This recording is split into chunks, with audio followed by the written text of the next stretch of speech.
Add a bag of sugar to boiling water. Then you have it, the most twisted weapon in prison. This is what we do to a Anyone splashed with it gets disfigured instantly. Some inmates can't handle this terrifying prison. They cut wounds into their own bodies, just to calm their panicked minds. Mark saw this on his first day inside. He was so nervous he didn't know what to do. While comforting his cellmate, he pressed the alarm button in the room.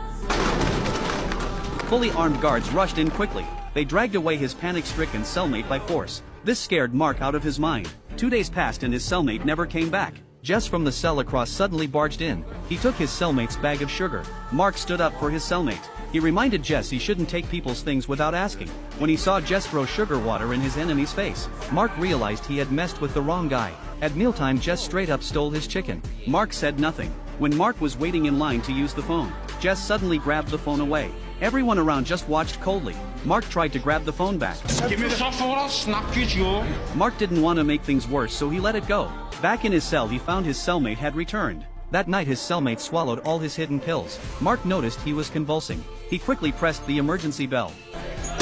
Get in here! The guards reached the door but wouldn't open it. Not until backup arrived. Did they open the door and start helping? Because of this they missed the chance to save him. His cellmate died right in front of Mark. The next day when Mark was on the phone, Jess grabbed it away from him again. Mark had had enough and kept interrupting Jess' call. Jess just started hitting him. Mark's nose immediately started bleeding. Ed saw everything that happened. He wondered why Mark never fought back.